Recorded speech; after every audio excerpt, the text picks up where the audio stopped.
The autumn wind swept through Riverside Cemetery in Springfield, Missouri, carrying with it the scent of rain and fallen leaves. The sky hung heavy and grey, threatening to unleash another downpour at any moment. Among the rows of weathered headstones and fresh graves, a small figure knelt on the damp grass, her shoulders shaking with silent sobs. 8-year-old Emma Richardson clutched a wilted bouquet of daisies, her mother's favourite flowers, against her chest.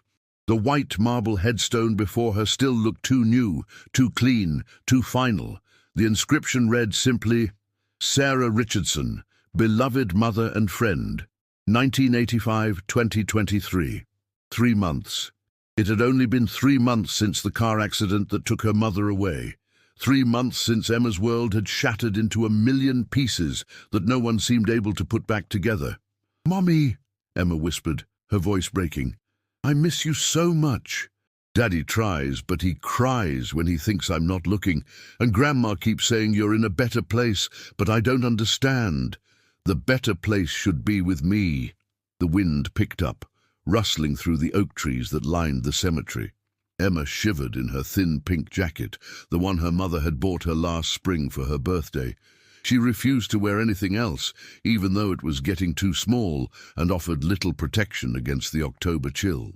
She hadn't meant to come here alone.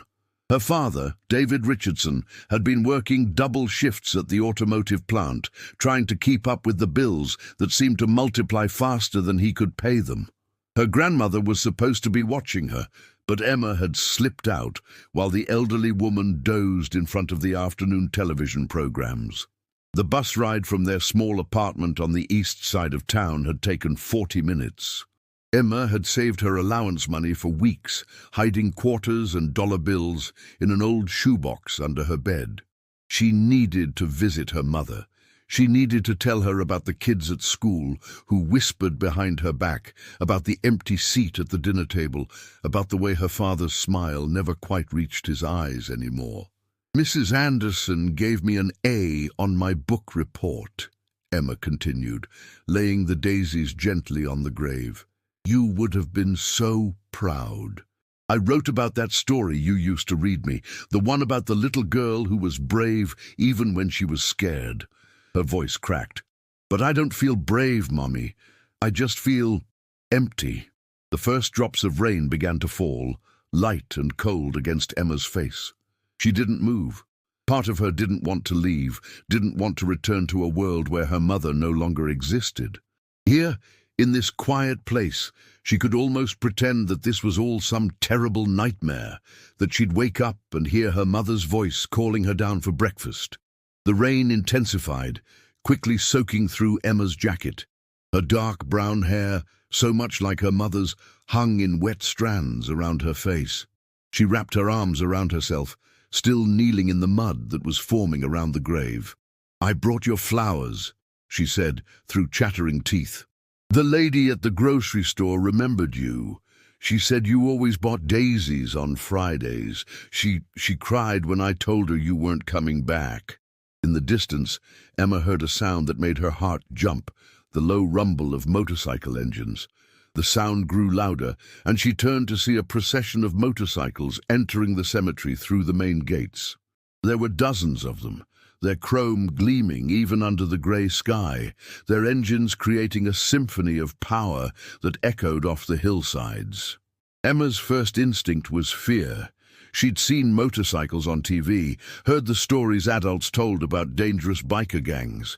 But as the bikes began to slow and eventually stop about 50 yards away from where she knelt, she noticed something unexpected. The riders dismounting their machines weren't the scary figures she'd imagined. They were men and women of all ages, dressed in black leather jackets with patches and insignias she couldn't quite make out from this distance. What struck her most was the reverence with which they moved, the quiet respect evident in their demeanor as they gathered near a cluster of graves on the other side of the cemetery. One of the bikers, a tall man with a grey beard and kind eyes, noticed Emma kneeling alone in the rain. He said something to the woman beside him, a striking figure with silver hair pulled back in a tight braid. The woman looked over, her expression shifting from curiosity to concern. Emma quickly looked away, turning back to her mother's grave.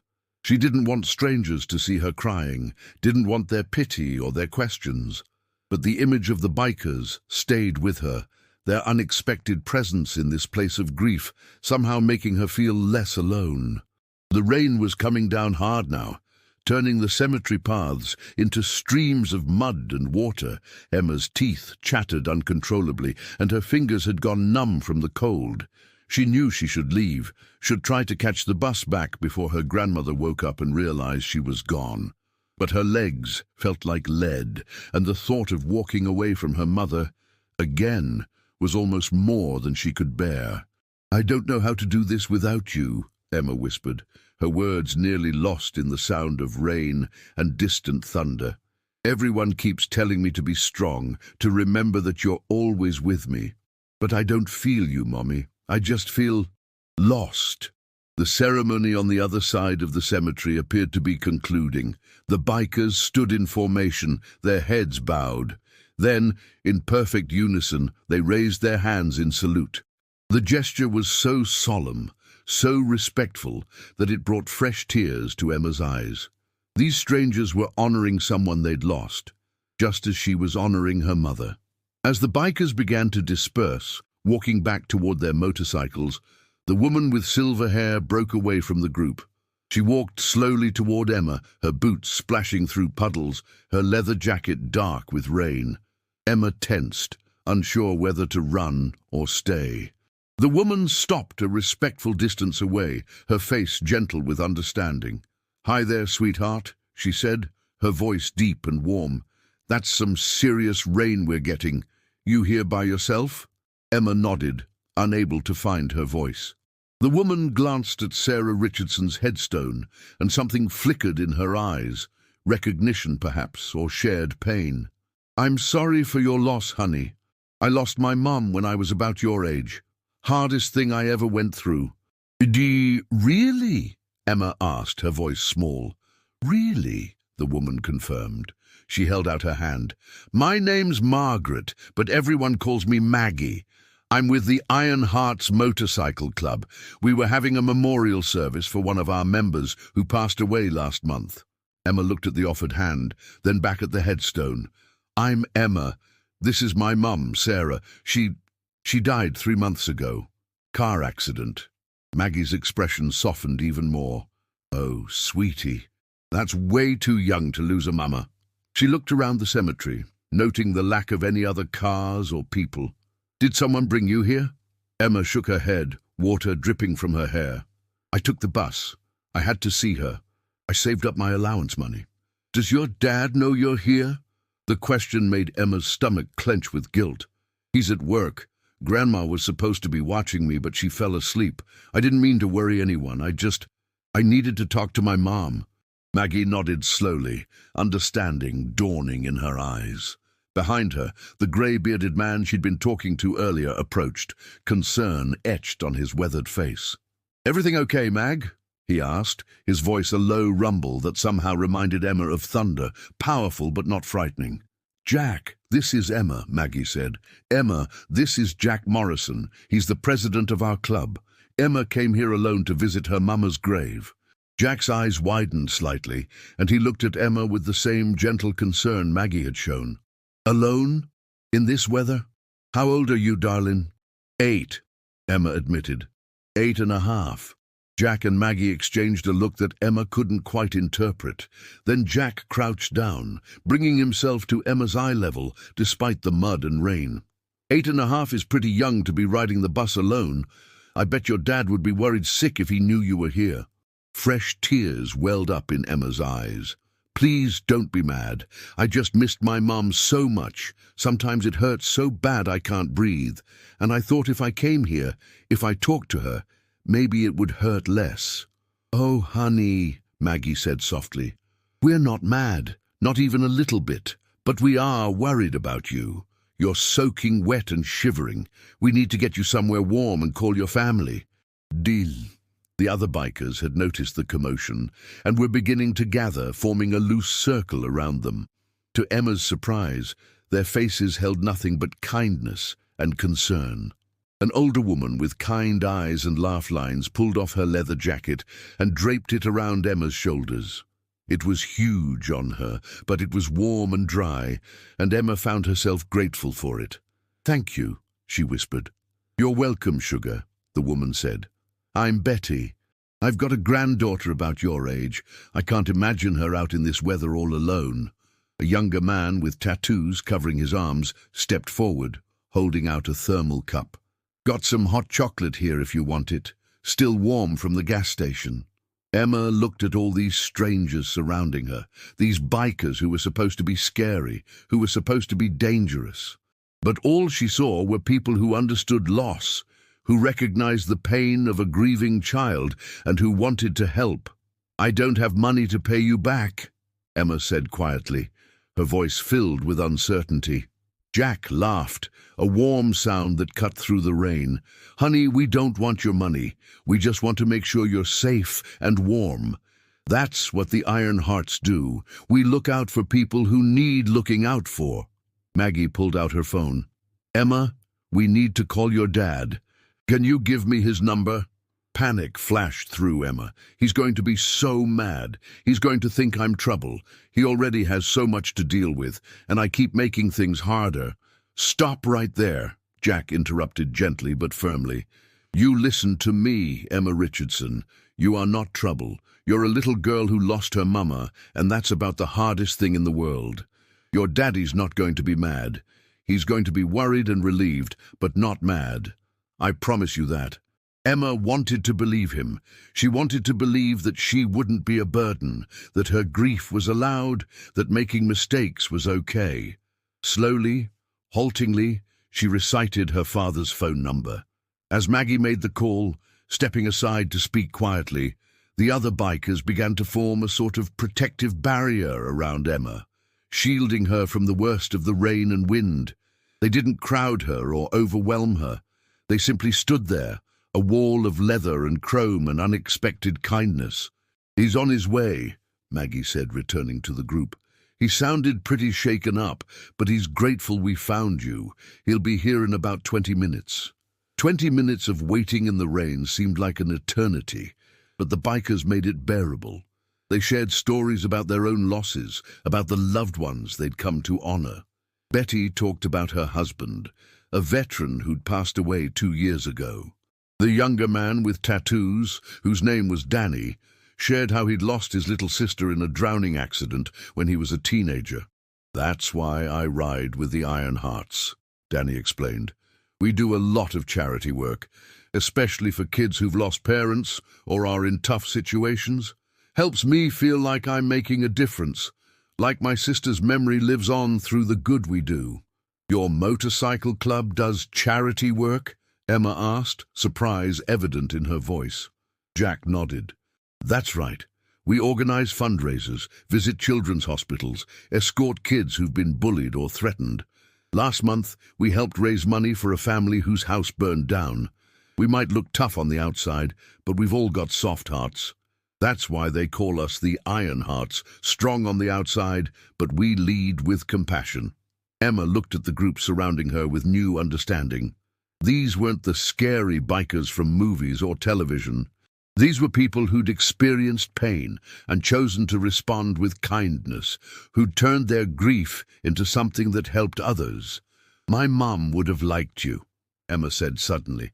"She always said that the strongest people are the ones who help others, even when they're hurting themselves." Maggie smiled, and Emma could see tears mixing with the rain on her face. "Your mama sounds like she was a very wise woman." "She was," Emma agreed, her voice thick with emotion. "She was the best." The sound of tires on gravel cut through the rain.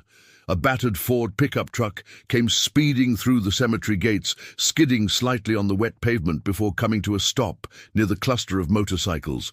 A man jumped out, not bothering to close the door behind him, and ran toward them. "Emma!" David Richardson's voice was hoarse with panic and relief. "Oh God, Emma! Daddy!" Emma ran to meet him, and he scooped her up in his arms, holding her so tight she could barely breathe. She could feel him trembling, could hear the sob that escaped his throat. "I thought I'd lost you," he whispered into her wet hair. When your grandmother called and said you were gone, I thought—" He couldn't finish the sentence, just held her tighter. "I'm sorry, Daddy," Emma cried. "I'm so sorry. I just missed Mommy so much." David pulled back just enough to look at his daughter's face, cupping her cheeks in his hands. "I know, baby. I know you do. I miss her too." "Every single second of every single day, but you can't run off like that. You scared me half to death." Jack approached cautiously, giving father and daughter space, but wanting to introduce himself. "Mr. Richardson, I'm Jack Morrison with the Iron Hearts Motorcycle Club. We found Emma here at her mother's grave. She's okay, just cold and wet. We've been keeping her company until you arrived." David looked at the group of bikers surrounding them, his expression shifting from panic to confusion to profound gratitude. You stayed with her in this rain." "Of course we did," Maggie said, stepping forward.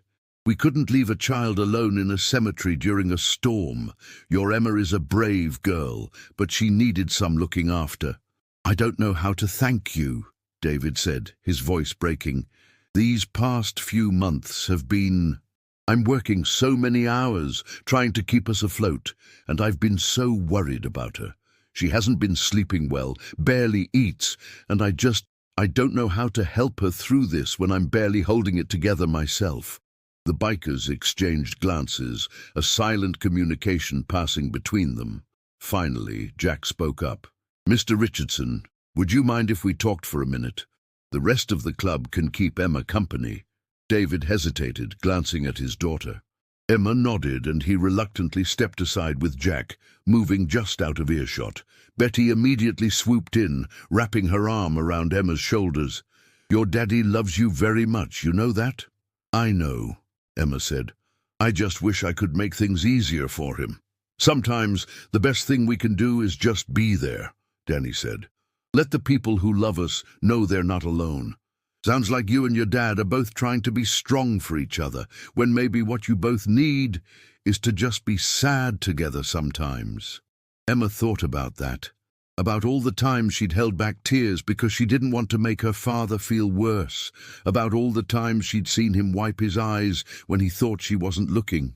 Maybe Danny was right. Maybe they were both trying so hard to protect each other that they were isolating themselves in their grief. After several minutes of conversation, Jack and David returned. David's eyes were red, but there was something different in his expression. A flicker of hope, perhaps, or at least a lessening of the overwhelming burden he'd been carrying. "Emma," David said, kneeling beside his daughter, "Mr. Morrison, Jack, has made us an offer. The Iron Hearts want to help us. They have connections to counselors who work with families dealing with loss, and they want to sort of adopt us into their extended family, make sure we're not going through this alone." Emma looked at the bikers surrounding them, these strangers who had shown her more kindness in one afternoon than she'd felt in months. "Really?" "Really," Jack confirmed. "We take care of our own, and as far as we're concerned, you and your dad are part of our community now. We're not going to push or intrude, but we want you to know you've got people in your corner. People who understand what you're going through. Plus," Maggie added with a gentle smile, "we could always use help with some of our charity events.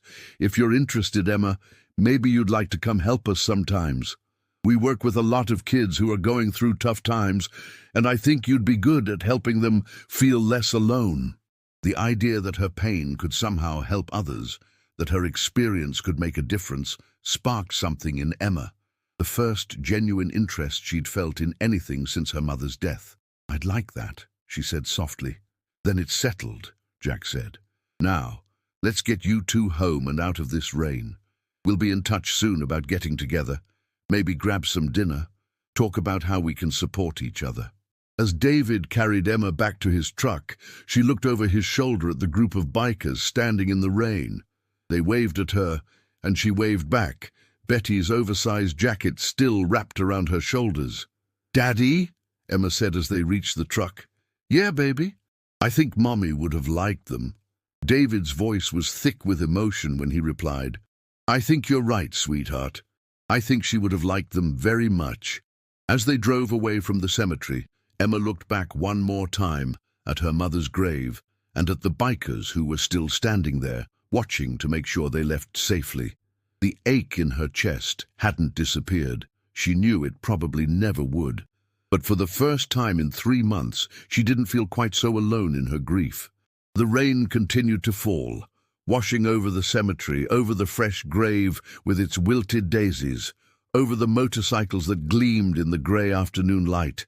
And somewhere in that moment, amid the rain and tears and unexpected kindness, something shifted.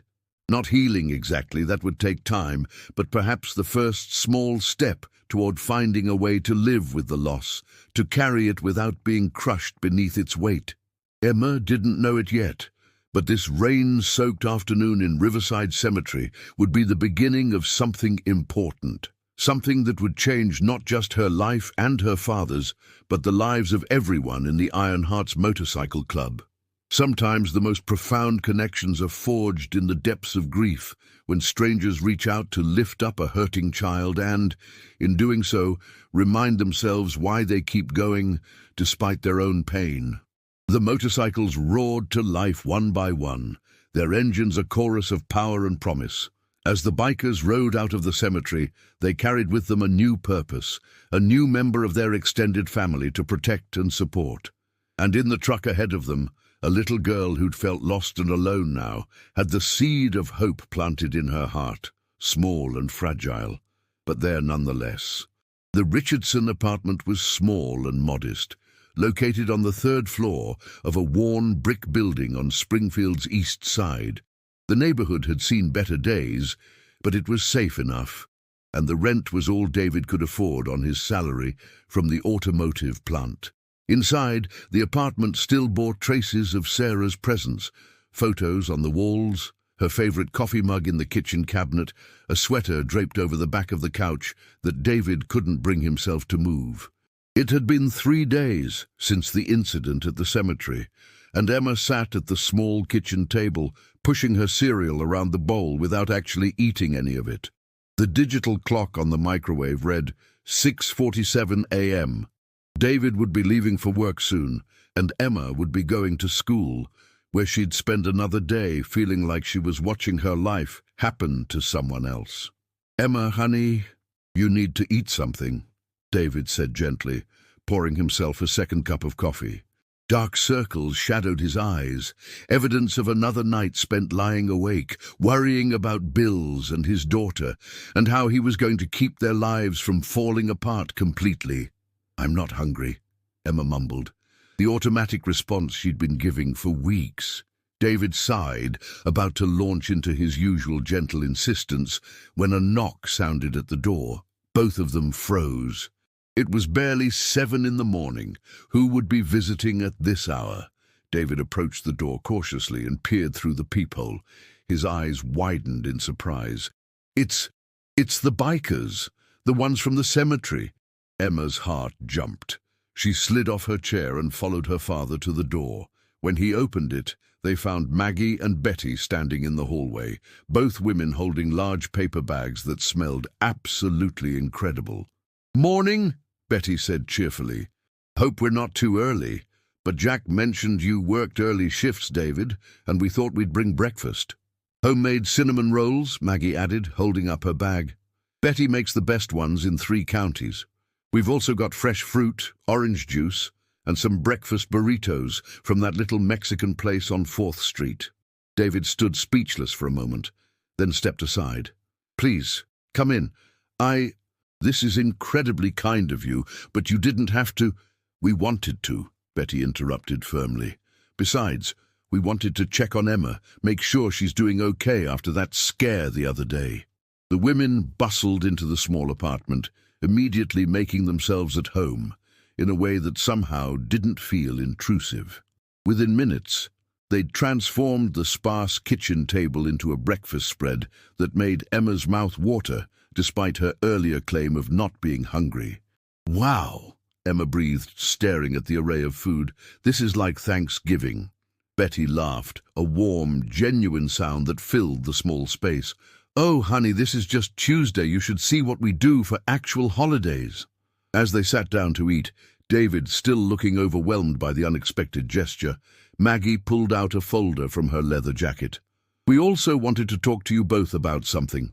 The Iron Hearts has connections with a grief counselor named Dr. Patricia Chen. She specializes in working with families who've lost loved ones, particularly children, dealing with parental loss." David's expression became guarded. "I appreciate the thought, but counseling is expensive, and right now, it's covered," Maggie said gently.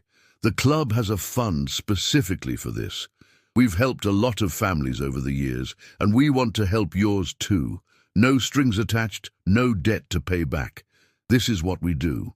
"I can't accept charity," David protested weakly, though Emma could hear the desperation in his voice, the exhaustion of someone who'd been holding on too tight for too long. Betty reached across the table and placed her hand over David's. "It's not charity, sweetheart. It's community. When my Bill died, I thought I'd drown in the grief. The club helped me stay afloat, and now I help others.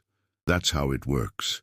You let us help you now, and someday when you're ready, you'll help someone else. That's the Iron Hearts way." Emma watched her father's defenses crumble. His eyes filled with tears, and he covered his face with his hands. I don't know what I'm doing. I'm failing her. Sarah would know how to handle this, how to help Emma through this, but I'm drowning and I'm taking my daughter down with me." "Daddy, no!" Emma jumped up and wrapped her arms around her father. "You're not failing me. You're the best daddy in the whole world." David pulled his daughter into his lap, holding her close. "I'm trying so hard, baby, but I feel like everything I do is wrong." Maggie's voice was soft but steady. "David, grief is messy and complicated, and there's no right way to do it. But trying to do it alone, that's the one thing that almost never works. Let us help you. Let Dr. Chen help you. You don't have to carry this weight by yourself." The conversation continued over breakfast, and slowly David began to open up about the struggles he'd been facing, the mounting bills, the long work hours, the guilt of leaving Emma with his mother, who was herself dealing with the loss of her daughter, the crushing loneliness of coming home to an apartment full of memories but empty of the person who'd made it a home. Emma listened, realizing for the first time how much her father had been holding back, how much he'd been protecting her from. And she understood that Danny had been right. They'd both been trying so hard to be strong for each other that they'd isolated themselves in their pain. "There's something else," Betty said, pulling a colourful flyer from her bag. "The Iron Hearts is hosting a family day this Saturday at Sequiota Park. We're doing a barbecue, games for the kids, and we're raising money for the Children's Hospital. We'd love for you both to come." Emma looked at the flyer, which showed motorcycles and families and smiling faces. "Really? We're invited." "Of course you are," Maggie confirmed. "You're part of the Iron Hearts family now. That means you're invited to everything. And Emma, there are going to be a lot of kids there, including several who've lost parents. I think you might enjoy meeting them." The idea of meeting other kids who understood what she was going through made Emma feel a flutter of something she hadn't felt in months. Anticipation. Not excitement, not yet, but at least not the dreading emptiness that had become her constant companion. "Can we go, Daddy?" Emma asked. David looked at his daughter's face, seeing the first spark of interest in her eyes since Sarah's death. "Yeah, baby, we can go." After Maggie and Betty left, promising to return before Saturday with details about Dr. Chen, David called his boss and asked if he could take the afternoon off. For once, he didn't protest when his supervisor suggested he take a few days to sort things out. He was scheduled for a meeting with Dr. Chen that very afternoon, thanks to Maggie's quick arranging. Emma went to school feeling different than she had in months. She still carried the weight of her mother's absence, still felt the ache that never quite went away, but she also carried something new, the memory of kindness from strangers, the promise of people who understood, and the possibility that maybe, just maybe, she and her father didn't have to navigate this darkness alone. At lunch, Emma's best friend Sophie noticed the change immediately. Sophie had been one of the few kids who hadn't treated Emma differently after her mother's death, who still invited her to play at recess and saved her a seat at lunch. "You seem different today," Sophie observed, sharing her cookies with Emma. "Not as sad." "I'm still sad," Emma admitted. "But something happened. Remember I told you about going to the cemetery?" "You mean when you ran away and gave your dad a heart attack?" Sophie asked bluntly. Sophie's directness was one of the things Emma liked about her. She didn't tiptoe around difficult subjects. "Yeah, that. Well, these motorcycle people found me there. They were really nice, and they're helping me and my dad. We're going to see a special doctor who helps people who are sad because someone died, and we're going to a barbecue on Saturday." Sophie's eyes widened. "Motorcycles? Like real bikers? Are they dangerous?" Emma shook her head firmly. "No, they're not dangerous at all. They're actually really nice. One of them, Betty, makes the best cinnamon rolls I've ever had. And Maggie has this really cool silver hair, and she lost her mom when she was young too, so she understands." "That's actually pretty cool," Sophie said thoughtfully. "My mom always says that the tough-looking people are sometimes the nicest ones. She says her brother looks like he could be in a gang, but he's actually a kindergarten teacher." The rest of the school day passed more easily than usual. Emma still had moments where the grief hit her like a wave, particularly during art class, when they were supposed to make cards for their mothers for an upcoming parent-teacher conference. Mrs. Henderson, her teacher, quietly gave Emma the option to make a card for her grandmother instead, or to write a letter to her mother. Emma chose the latter, pouring her heart into a message she knew her mother would never read, but somehow felt important to write anyway. Meanwhile, across town, David sat in Dr. Patricia Chen's office, a comfortable space with soft lighting and furniture that managed to feel professional without being sterile. Dr. Chen was a woman in her 50s, with kind eyes and a gentle demeanor that immediately put David at ease. "Tell me about Sarah," Dr. Chen began, and for the first time since the accident, David found himself able to talk about his wife without completely falling apart.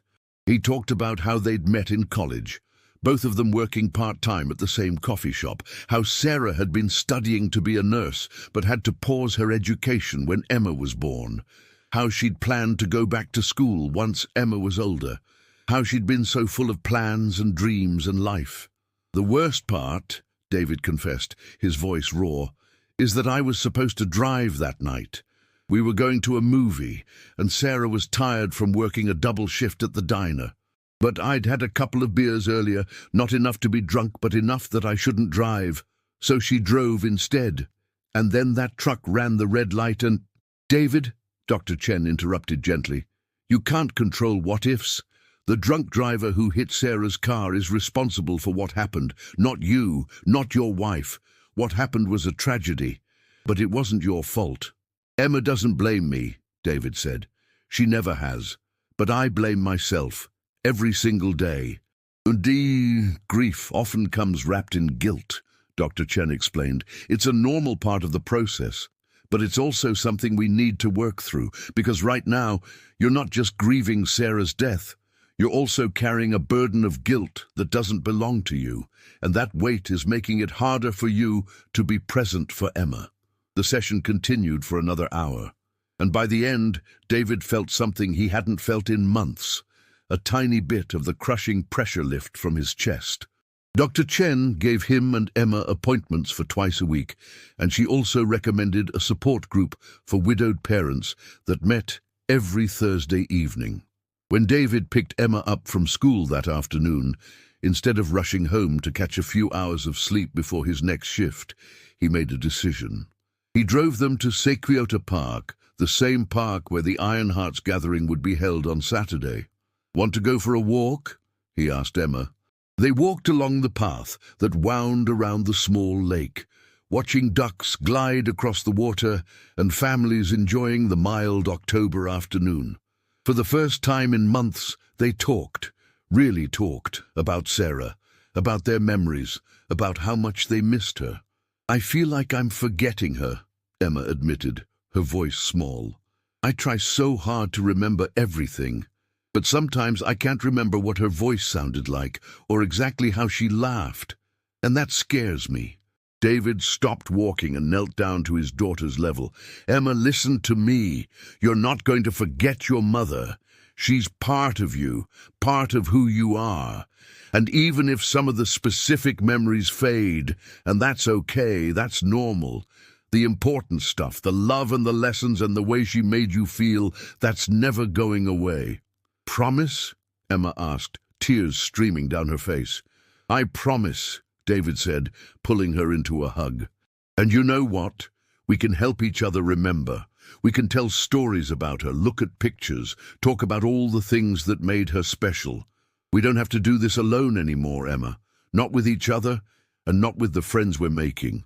They sat by the lake until the sun began to set, talking and crying and even, surprisingly, laughing at some of the memories they shared. A couple walking their dog passed by and smiled at them, and David smiled back, the first genuine smile he'd managed in months. That evening, after a simple dinner of grilled cheese sandwiches and tomato soup, one of Sarah's comfort meals that David had finally learned to make decently, Emma helped her father go through some of Sarah's belongings. Not to get rid of them, but to organize them, to choose some special items to keep close and others to pack away carefully until they were ready to revisit them. Emma chose her mother's favorite cardigan, a soft purple one that still faintly smelled like Sarah's perfume. David selected their wedding photo and Sarah's nursing school textbooks, which he placed on a shelf with the promise that someday, maybe Emma would want to become a nurse too, if she chose. "Doctor, Jen said something interesting today," David said as they worked. "She said that grief isn't something we get over, it's something we learn to carry. Like we're all walking around with these invisible backpacks full of our losses and our love. And the weight doesn't really get lighter, but we get stronger at carrying it." Emma thought about that, imagining all the people at the cemetery, all the bikers with their own invisible backpacks, all the people in the world carrying grief they couldn't see.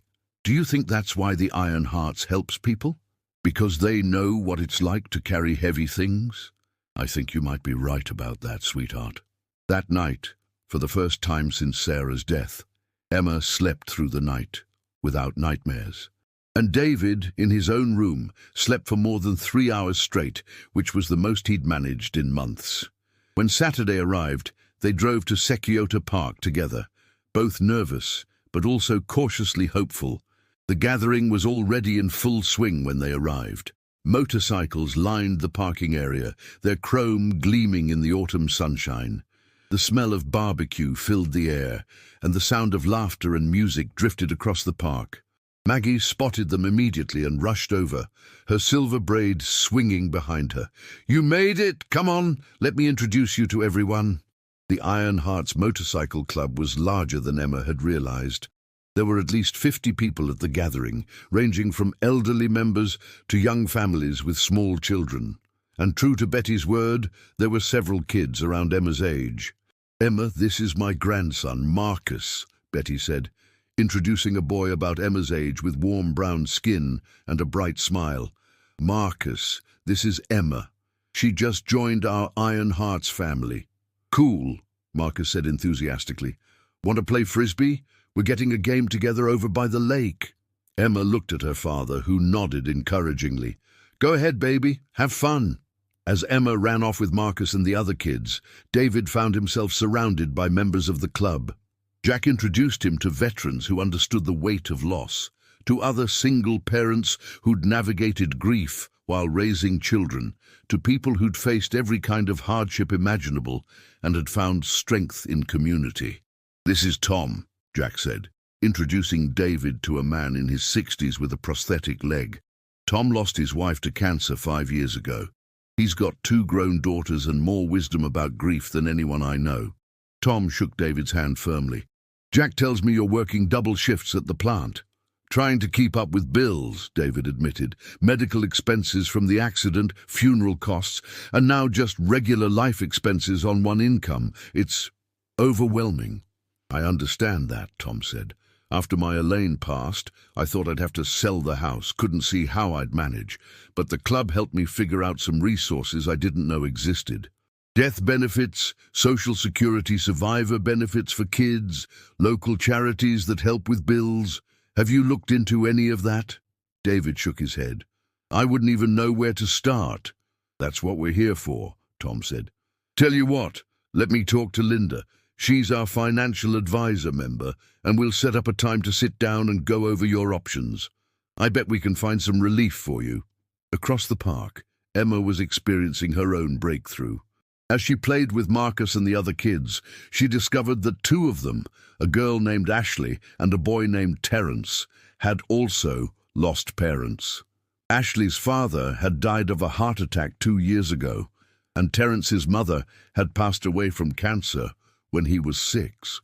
It's okay to still be sad, Ashley told Emma as they sat by the lake, taking a break from playing. My mom says some days are going to be really hard, and that's normal. But she also says that it's okay to have fun sometimes, to laugh and be happy. It doesn't mean we're forgetting our parents. I feel guilty when I'm happy, Emma admitted, like I'm betraying my mom by not being sad all the time. Terence nodded understandingly. I used to feel that way too. But my Uncle Jack, he's the club president, told me something that helped. He said that our parents wouldn't want us to be sad forever. They'd want us to live and be happy and do all the things they wanted for us. Being happy is a way of honoring them, not forgetting them. The 3 children sat together, sharing their stories, their fears, their memories. And in that sharing, Emma found something she desperately needed, people her own age who truly understood what she was going through, who didn't treat her like she was broken or weird, who knew exactly how it felt to have a parent-shaped hole in their lives. Later, as the sun began to set and the barbecue wound down, the Ironhearts gathered everyone together for what Jack called the Gratitude Circle. Members took turns sharing something they were grateful for, from small things like a beautiful day to profound things like finding community in times of darkness. When it came to David's turn, he stood with Emma beside him, his hand resting on her shoulder. I'm grateful for strangers who became friends, he said, his voice thick with emotion. For people who saw a little girl crying in a cemetery and didn't just walk past. For a community that opened their hearts to us when we felt completely alone. Thank you, all of you.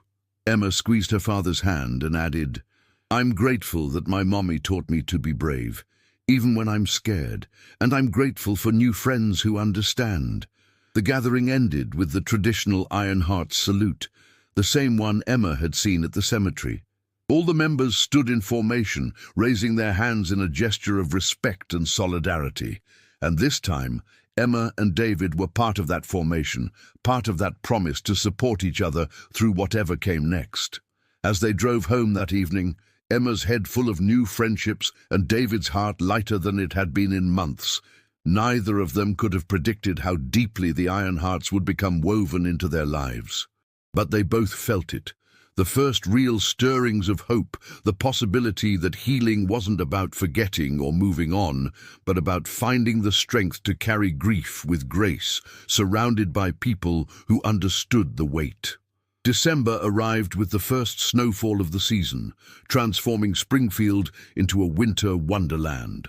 Emma stood at her classroom window, watching the fat snowflakes drift down, and felt a pang of bittersweet emotion. Her mother had loved the first snow. She would have been outside with Emma, catching snowflakes on her tongue, building snow angels, laughing with pure joy. But the pang didn't overwhelm Emma the way it might have a few months ago. Now, when the waves of grief hit, she had tools to handle them. Dr. Chen had taught her breathing exercises. The Ironhearts had taught her that it was okay to feel sad and happy at the same time, that grief and joy could coexist. And her father had finally learned to talk about his feelings instead of bottling them up. "Emma!" Sophie called from across the classroom. "Want to come to my birthday party next weekend? We're going to the roller rink." Emma smiled. "I'll ask my dad, but I think so." This simple exchange represented a massive shift. For months after her mother's death, Emma had withdrawn from friends, turned down invitations, isolated herself in her grief.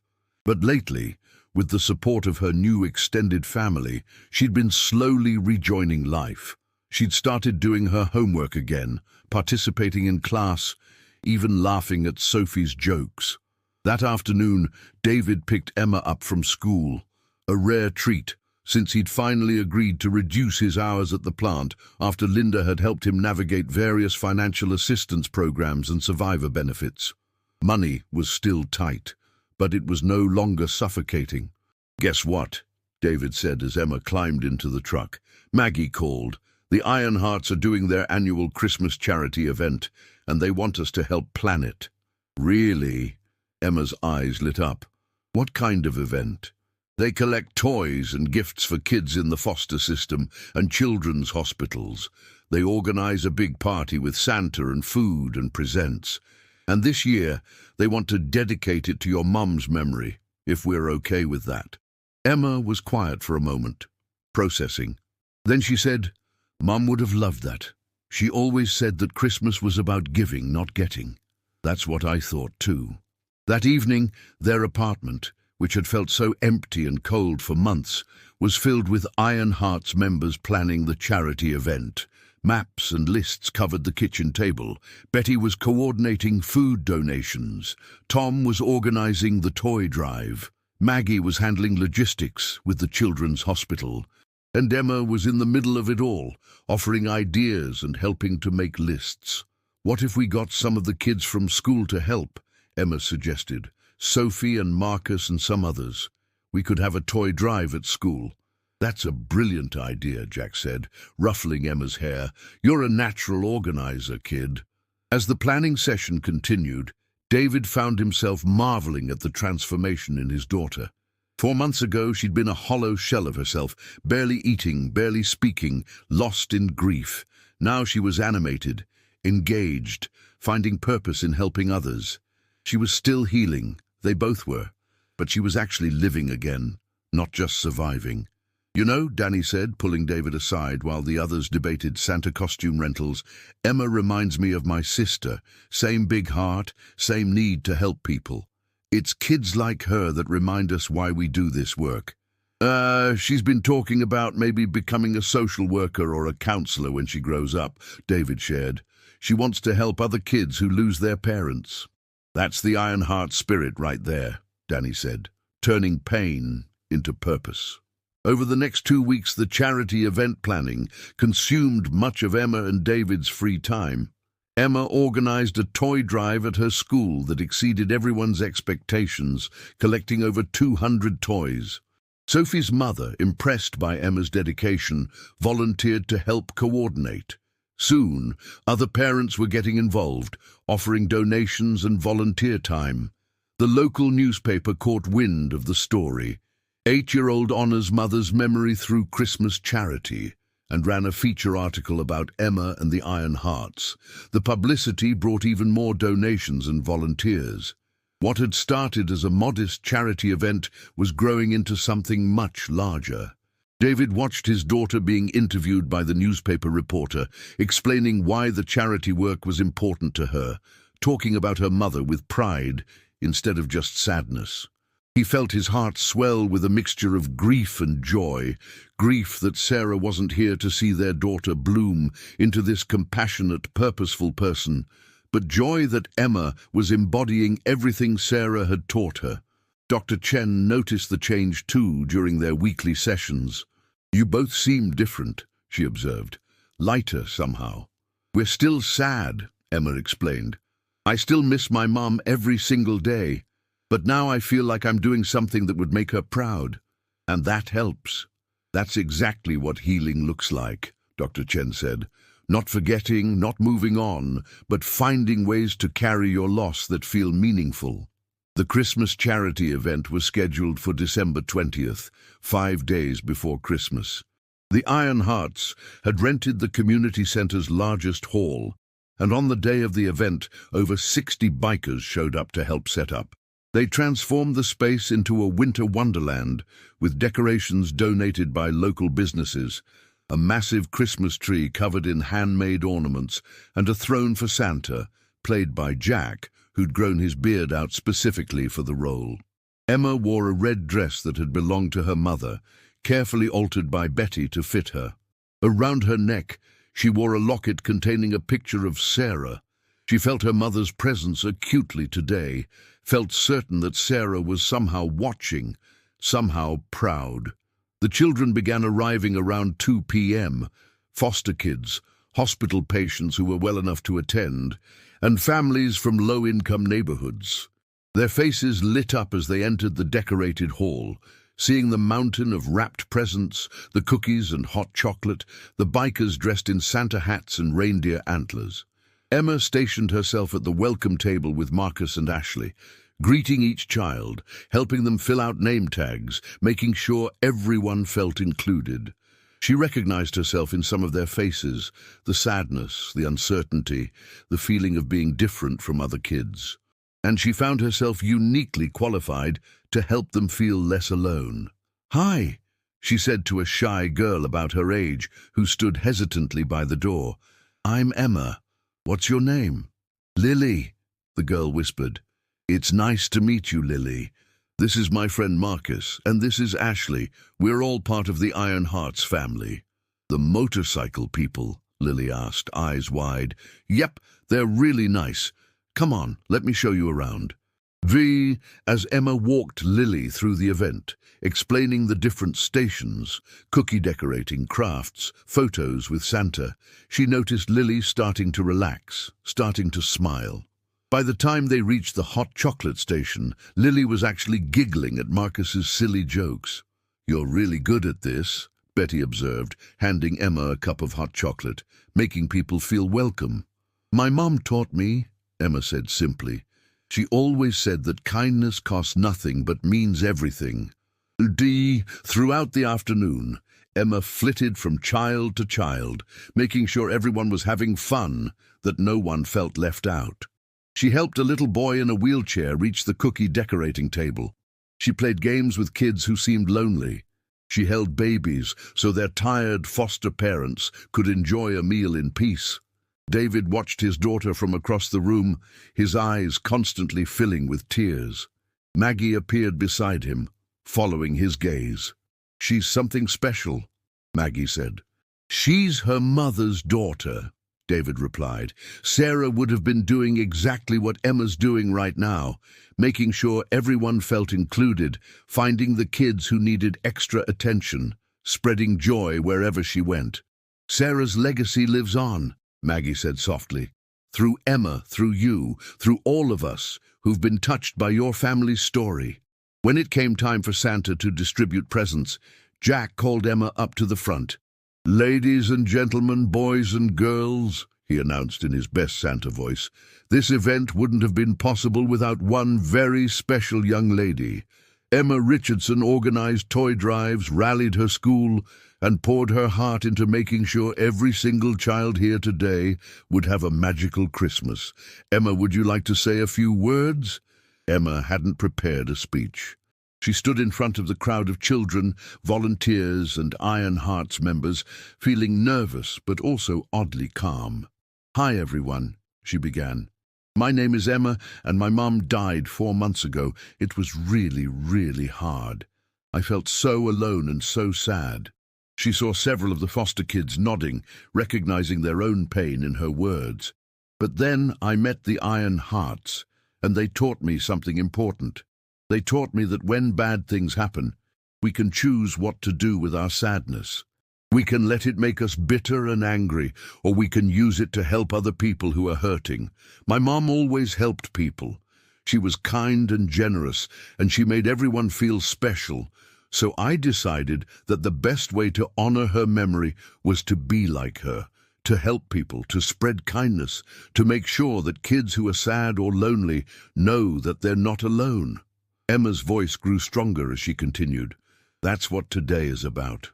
It's about all of us, the Iron Hearts, the volunteers, everyone here, showing you that you matter, that you're important, that people care about you.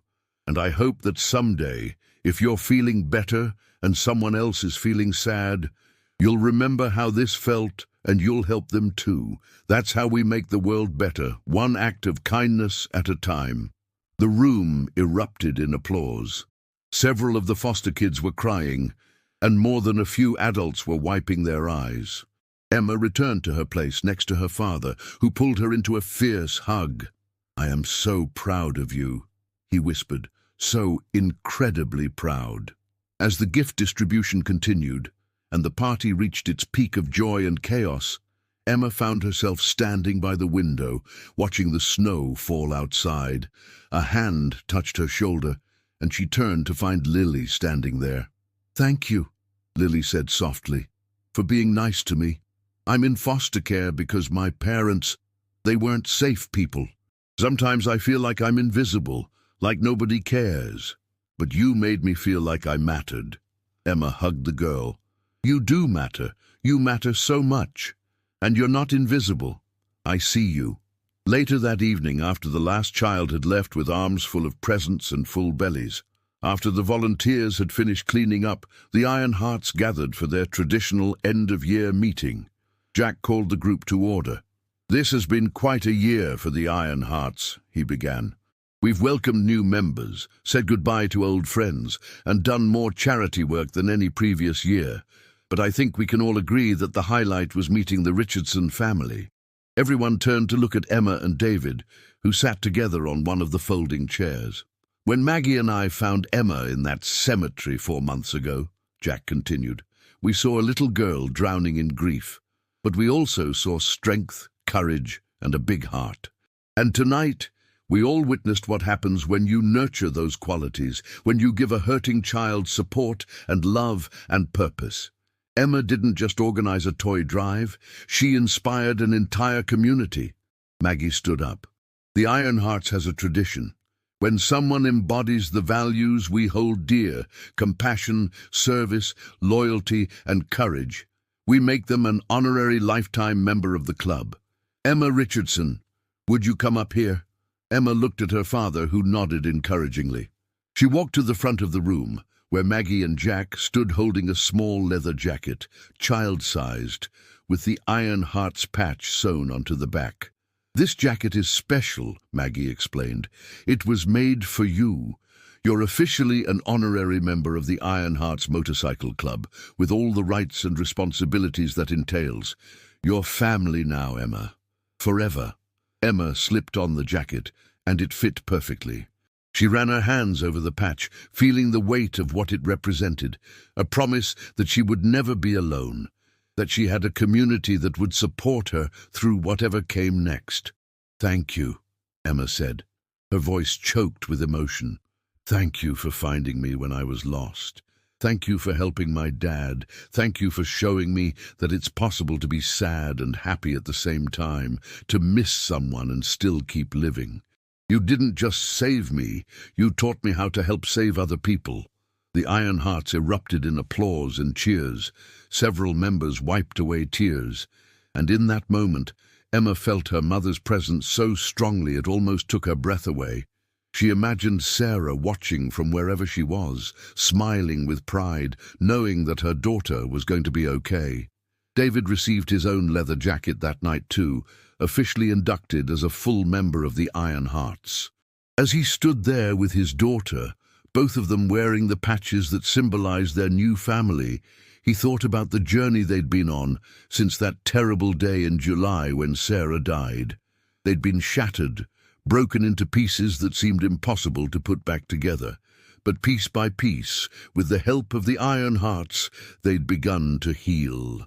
Not by forgetting Sarah or moving on from her loss, but by honoring her memory through how they lived, through the kindness they showed others, through the choice to let their grief make them more compassionate instead of more bitter.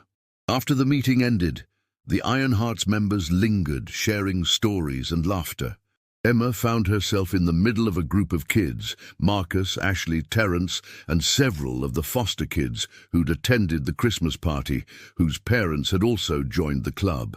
"We should start a junior Iron Hearts," Marcus suggested, "for kids like us who want to help people." That's actually a great idea, Emma said, excitement building. We could do charity projects, visit hospitals, maybe help at food banks. Or we could teach other kids that it's okay to be sad sometimes, that losing someone doesn't make you broken, Ashley added. The seed of an idea took root in Emma's mind, and she immediately sought out Jack to share it. He listened intently as she explained the concept of a youth division, of the Iron Hearts, a place where kids dealing with loss or hardship could find community and purpose. "You know what?" Jack said, a smile spreading across his face. "I think that's exactly what this club needs. We've always focused on adults helping kids, but you're right. Sometimes kids need other kids who understand what they're going through. Consider it approved. You'll be the founding members of the Iron Hearts Youth Division." As Christmas approached, Emma and David found themselves navigating the holiday with a mixture of sadness and hope. They visited Sarah's grave on Christmas Eve, bringing winter flowers and sitting together in the cold, sharing memories. "Mum," Emma said to the headstone, "I hope you can see what we've been doing. We found a family, Mum, not to replace you. Nobody could ever do that, but to help us carry on. They're good people, and they're teaching us how to be good people too." David added, "I wish you were here, Sarah. Every single day I wish you were here. But I know you'd be proud of us for not giving up, for finding a way to keep going. Emma is turning into an amazing young woman, and so much of that is because of what you taught her." They sat in comfortable silence for a while, watching the snow fall on the cemetery, feeling the cold seep through their coats. But they weren't alone. Several Iron Hearts members had followed them at a respectful distance, not intruding, but making sure they knew they had support. Christmas morning dawned bright and clear. The Iron Hearts had dropped off presents for Emma the night before, books about social work, a journal for writing about her feelings, and a beautiful silver necklace with a pendant shaped like a heart with wings. "It's our symbol," the card from Maggie explained, "a heart that rises above hardship. That's you, Emma. You're learning to fly even while carrying the weight of loss." David had one more present for Emma, something he'd been working on for weeks. He handed her a small wooden box, intricately carved with designs of daisies, Sarah's favorite flower. Inside the box were letters, dozens of them written in Sarah's handwriting. Emma gasped, tears immediately streaming down her face. "Your mom wrote these," David explained, his own voice thick with emotion. "I found them in her things. She wrote one for every year of your life until you're 18. She wanted you to have her advice, her love, her words, even if she wasn't here to say them in person." Emma pulled out the letter marked age 8 with shaking hands. Through her tears, she read her mother's words. "My dearest Emma, if you're reading this, it means I'm not there with you, and my heart breaks thinking about that. But I want you to know that I will always, always be with you in the ways that matter. I'm in every kind choice you make, every person you help, every moment of joy you allow yourself to feel. Don't let grief make you hard, my sweet girl. Let it make you more compassionate, more understanding of others' pain. The world needs kind people, and you have the biggest heart of anyone I know. Be brave, be generous, be yourself. And remember that love doesn't die, it just changes form. I love you forever and always. Mom." Emma clutched the letter to her chest, sobbing. David held her and they cried together. For Sarah, for all they'd lost, for all they were learning to live without. But mixed in with the tears was something else. Gratitude. Gratitude that Sarah had thought to write these letters, that they would have her words to guide them through the years ahead, that her love would continue to shape their lives even in her absence. That afternoon, the Iron Hearts held their traditional Christmas dinner at the clubhouse. Emma wore her new leather jacket proudly, the letters from her mother safely tucked into her pocket. She helped serve food, played games with the other kids, and found herself genuinely laughing, the kind of deep, real laughter that had seemed impossible just months before. As the sun began to set on Christmas Day, Jack called for attention. "I want to share something," he said. "When we started the Iron Hearts 20 years ago, we had a simple mission: to support each other through life's hardships and to serve our community. Over the years, we've helped a lot of people, but every once in a while something special happens. Every once in a while, the people we help end up helping us right back, reminding us why we do this work, why we keep going despite our own losses and pain." He gestured to Emma and David. "The Richardsons have done that for us. In 4 months, they've gone from a family shattered by tragedy to a family healing with grace and courage. And in the process, they've inspired all of us to be better, to do more, to remember that our own pain can be transformed into something that helps others." Maggie added, "Emma once told me that her mother taught her that kindness costs nothing but means everything. I think Sarah Richardson would be proud to know that her daughter is taking that lesson and spreading it throughout our community. Emma, you've shown us what true strength looks like." That evening, as Emma and David drove home through the quiet Christmas streets of Springfield, they talked about the future, about the Junior Iron Hearts chapter Emma wanted to start, about David potentially going back to school to become a counselor himself, about all the ways they could honor Sarah's memory by living lives of purpose and compassion. "Do you think Mom knows?" Emma asked. "About everything we've been doing?" David thought carefully before answering. "I don't know what happens after we die, baby, but I do know that love is powerful, and your mom loved us so much. So whether she's watching from heaven, or living on through the values she taught you, or simply existing in our memories and hearts, yeah, I think she knows. And I think she's proud."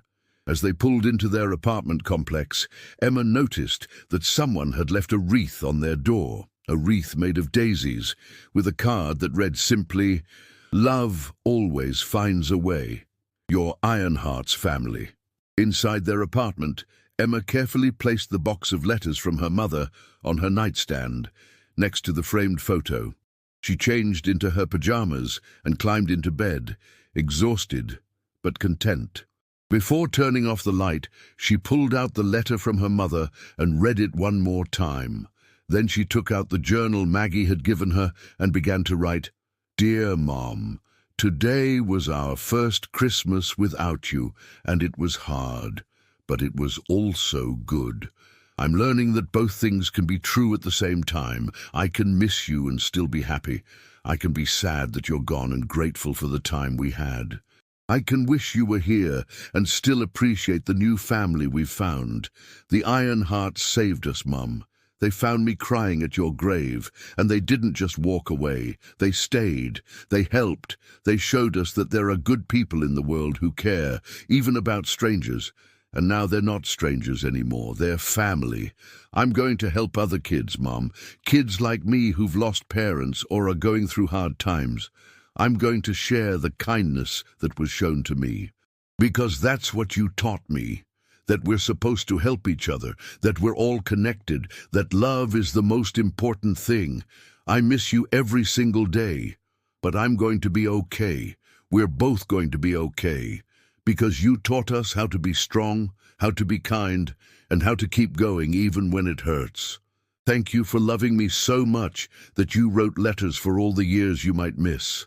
Thank you for teaching me how to be a good person. Thank you for being my mom. I love you forever and always, Emma." She closed the journal and turned off the light. Outside her window, the snow continued to fall softly, blanketing Springfield in white. Somewhere across town, the Iron Hearts members were settling into their own homes, their own beds, their own routines. And in the cemetery on the hill, a fresh wreath of daisies adorned Sarah Richardson's grave, placed there by people who'd never met her, but honored her memory through the love they showed her family. The journey of grief isn't a straight line. It doesn't have a clear beginning, middle, and end. It's messy and complicated, with good days and terrible days, with progress and setbacks, with moments of peace and moments of overwhelming pain. But Emma and David had learned something crucial in the 4 months since losing Sarah. They didn't have to walk that path alone. The Iron Hearts had shown them that community matters, that support matters, that sometimes the strangest places and unexpected people can become the family you need exactly when you need them. A little girl crying alone at her mother's grave, dozens of bikers showing up, and a connection forged in grief that transformed into something beautiful. A story of loss and love, of pain and purpose, of finding light in the darkest of places. This wasn't the end of their grief. Emma and David would continue to miss Sarah every day for the rest of their lives. But it was the beginning of something else.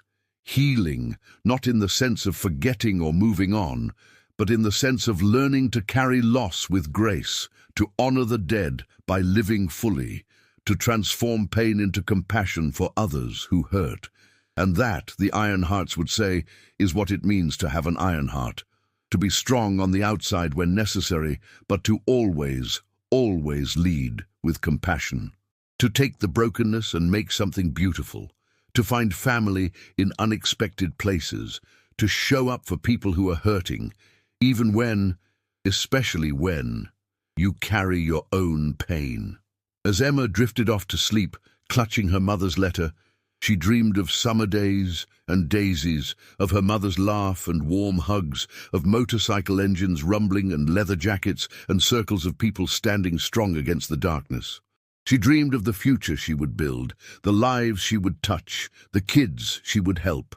And somewhere, somehow, Sarah Richardson smiled. Her daughter was going to be okay. They both were, because love doesn't die. It just changes form, spreads out, touches new lives, creates new connections. Love endures, even in the face of unspeakable loss.